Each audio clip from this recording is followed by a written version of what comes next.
Kapitan Tiago. Maligayang pagdating, Don Crisostomo Ibarra.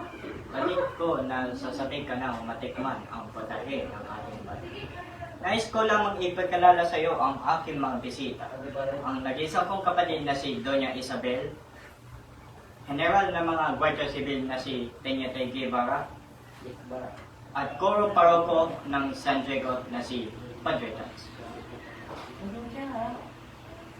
Maaari na kayong umupo. Ikaw na pala ang anak ni Rafael Ibarra. Nais ko lamang sabihin sa iyo na kahit kailan naman hindi ko naging matalik na kaibigan ng iyong ama. Kamusta naman ang pag-aaral mo doon sa Europe? Hindi lang filosofiya at sensya ang natutunan ko doon, bagkos pati din pakikisama sa mga tao. Kahit saan man mag-aral, higit namang mga walang alam mga Indio. Ako'y lilisan na, Kapitan Tiago, sapagkat marami pa akong gagawin.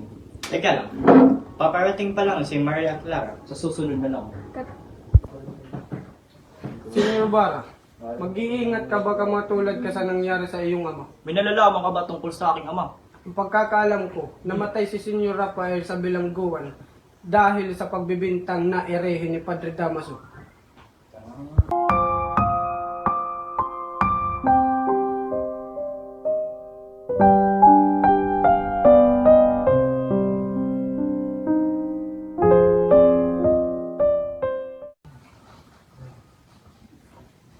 Magandang umaga, Doña Isabel. Magandang umaga rin sa iyo, Crisostomo Ibarra.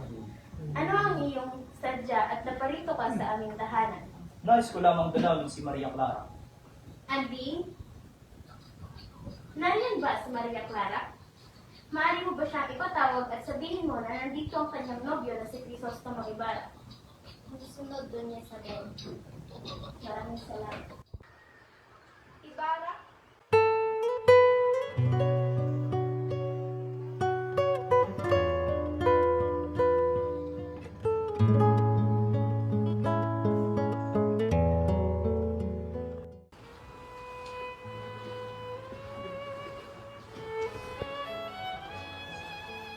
Akala ko ba'y nakalimutan mo na ako? Marami pa namang babae doon sa Europa. Kahit kailanman, hindi kita ipagpapalit sa kanila sapagkat ikaw lamang ang inibig. Nasasabik na rin ako sa ating papalapit na pag-iisang dibdib.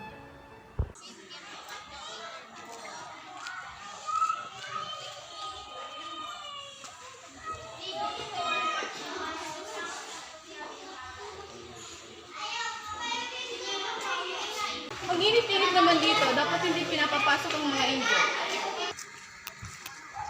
Don Crisostomo Ibarra, mag-iingat ka sa inyong paglagay ng unang bato sa iyong paaralan. Ay may narinig akong pagtangka sa inyong buhay at may balak na pumatay sa iyo. Ako ay iyong kapanalig. Magandang araw, Ginoo. May nakita ba kayong puntod na may malaking krus? Puntod na may malaking krus? Nung nakaraan, meron kaming napansing puntod na may malaking krus. Ngunit tinutusan kami ng Coro Paroko na kunin ito at ilipat sa libingan ng mga inchik. Sa kasamaang palad na anong dito sa kadahilan ng malakas na ulan. Sa kabaliwan ng iyong ginawa.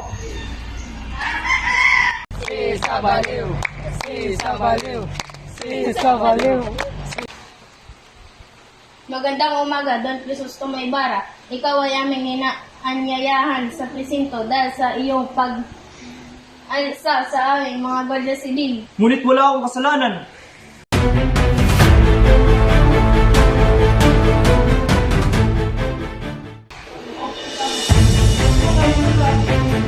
Ikaw talaga ang anak ni Rafael Ibarra. Pwes ka na lang ang pagmatas. Kaya hindi na ako duda na pwes kayong dalawang sinati. Hindi na ako mapagantay na makita ang iyong bangkay lutang katulad ng iyong ama. Kung bidadami ang aking ama, kung tinibahin kayo mga praile, mas masahol pa sa jablo ang inyong ginagawa. Senyor Ibarra, tatakas ka dito. Maraming salamat at dumating kay Elias.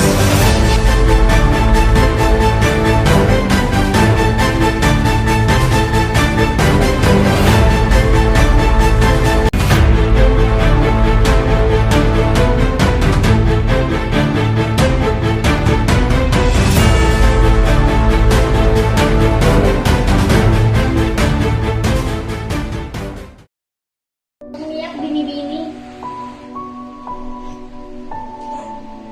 Andiyan si Ibarra. Ibarra! Bilisan mo na, paparating na ang Guardia Civil.